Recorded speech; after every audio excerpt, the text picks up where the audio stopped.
As a health-focused channel inspired by functional medicine principles, we focus on one mission, helping you prevent age-related decline naturally. From muscle loss and joint pain to fatigue and mobility issues, we explain what's really happening in your body and how to fix it. Because getting older is inevitable. Getting weaker is not.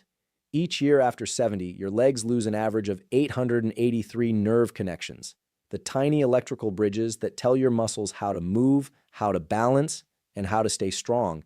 And once these nerves disappear, they don't grow back on their own. At the same time, your thigh muscles shrink by almost 1.5% every single month, your balance reflex slows down by 43%, and your ability to push yourself up from a chair drops at a speed doctors describe as alarming, but preventable. The scariest discovery is that this damage doesn't happen gradually. It hits in sudden waves week by week, causing silent instability long before you feel your knees buckle or your steps shorten. That's why so many seniors suddenly go from walking confidently to needing support in what feels like no time. And here's the truth most people never hear. Walking does not fix any of this. After 60, walking simply maintains blood flow, but it barely touches the deep stabilizer muscles that are disappearing the fastest. New orthopedic studies show that if you rely on walking alone, you could lose up to 30% of your leg strength in just a single year. But the same research uncovered something incredible. There are 5 very specific exercises that wake up those dying nerves, rebuild lost fibers, and restore leg power that pace researchers call shockingly fast for adults over 70. In this video, we will reveal 5 nerve-activating and muscle-restoring exercises ranked from least to most shocking. And stick around because number 1 has been shown to reverse years of weakness even in seniors who can barely stand without support. Today, sources, medical studies, and clinical data are fully listed in the description, so you can verify everything yourself. Before we dive in, here's a quick question. How old are you? Drop your answer in the comments because we're replying to every single person today like a real orthopedic clinic, and your story may help someone your age. Now get ready because exercise number 5 is one seniors almost never learn, yet it sparks nerve activity in seconds. Number 5, standing heel raises. The standing heel raise might seem almost too simple to be effective, but research from the American College of Sports Medicine shows it's one of the most underrated exercises for maintaining leg strength after 60, specifically targeting your calf muscles, which are responsible for pumping blood back up from your legs to your heart. When you perform a heel raise, you're not just strengthening your gastrocnemius and soleus muscles, which are the 2 main muscles in your cows. You're actually improving what scientists call your venous return, essentially turning your cows into a second heart that helps prevent blood pooling, varicose veins, and that heavy, tired feeling in your legs that gets worse with age. The beauty of this exercise lies in its accessibility. You can start by simply standing behind a sturdy chair, placing your hands lightly on the back for balance, then slowly rising up onto your toes as high as you can go, holding that position for 2 to 3 seconds while really feeling the squeeze in your calves, then lowering back down with control, taking about 4 seconds to return to the starting position. The key here is the tempo. That slow, controlled movement activates more muscle fibers than quick bouncing movements. And studies show that this time under tension approach is especially important for older adults because it stimulates muscle growth without putting excessive stress on your joints. To maximize the benefits, you want to aim for 3 sets of 15 to 20 repetitions. And here's a pro tip that most people don't know. Slightly bend your knees during the exercise to also engage your soleus muscle, which is often neglected but crucial for balance and stability. As you get stronger over the weeks, you can progress by doing single leg heel raises, which not only double the resistance, but also challenge your balance and proprioception, those special sensors in your muscles and joints that tell your brain where your body is in space. The fascinating thing about heel raises is that they also strengthen the plantar fascia, that thick band of tissue on the bottom of your foot, which can help prevent or alleviate plantar fasciitis, a common and painful condition in older adults. Research from the University of Wisconsin found that people who performed heel raises regularly had 35% better ankle flexibility and 28% fewer falls compared to those who didn't, and the improvement started showing in just 4 weeks. The best time to do these is in the morning after you've been walking around for about 10 minutes to warm up your muscles, or you can incorporate them throughout your day. Do a set while waiting for your coffee to brew, another set while brushing your teeth, and a final set before bed, which actually helps reduce nighttime leg cramps by improving circulation. Make sure you're breathing properly during the exercise. Exhale as you rise up. Inhale as you lower down, because proper breathing helps deliver oxygen to your working muscles and prevents blood pressure spikes that can occur when people hold their breath during exercise. Your calves are about to become your secret weapon against aging, but wait until you see what exercise number 4 can do for your thighs. Before we continue, lock in your spot by hitting like and subscribe. The health truth you need is right after this. Number 4, wall sits. The wall sit is essentially a stationary squat against a wall that transforms your quadriceps, those 4 powerful muscles on the front of your thighs, into endurance machines that can handle everything from getting out of a chair to climbing stairs without that burning sensation that makes you want to stop halfway up. When researchers at Stanford University studied adults over 60, they discovered that quadriceps strength was the single best predictor of maintaining independence in daily activities. Even more important than cardiovascular fitness or flexibility, because these muscles bear the brunt of your body weight every time you stand, walk, or climb.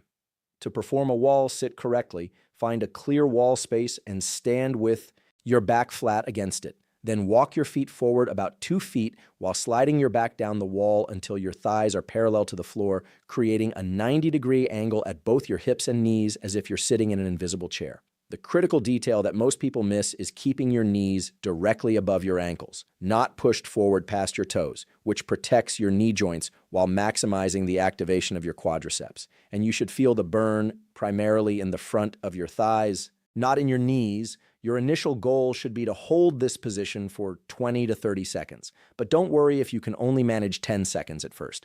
A study published in the Journal of Strength and Conditioning Research found that even holding for 10 seconds provides significant benefits if you, clears throat, do multiple sets. The secret to rapid improvement is something called isometric progressive overload, where you gradually increase your hold time by just 5 seconds each week.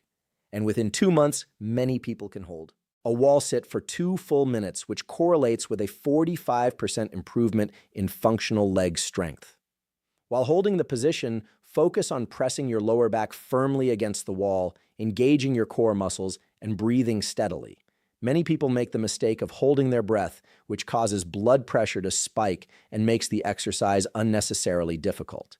To enhance the benefits even further, try this advanced technique. While in the walls sit position, slowly raise your heels off the ground for 5 seconds, then lower them back down, which adds your calf muscles to the equation and improves your balance simultaneously. The wall sit is particularly effective because it's an isometric exercise, meaning your muscles contract without changing length, which research shows is especially beneficial for older adults because it builds strength without the joint stress that comes from repetitive movements. A fascinating 2023 study from the European Journal of Applied Physiology found that people who did wall sits 3 times per week for 8 weeks increased their muscle endurance by 67% and could walk 23% farther without fatigue. Improvements that typically require months of traditional strength training. The optimal training schedule is to perform 3 to 5 sets of wall sits with 1 minute of rest between sets, done 3 times per week on non-consecutive days to allow your muscles time to recover and grow stronger. For those with knee issues, you can modify the exercise by not going down to a full 90-degree angle. Even a 45 degrees angle provides substantial benefits, while being gentler on your joints. And as you build strength, you can gradually increase the depth of your squat. The wall sit also has an unexpected benefit. It improves bone density in your femur, the large bone in your thigh, because this sustained muscle contraction creates mechanical stress that signals your bones to become stronger, helping prevent osteoporosis. The burn you feel is actually your muscles producing lactate, which new research shows isn't just a waste product, but actually a signaling molecule that tells your body to produce more mitochondria, those cellular powerhouses that keep you energetic and youthful.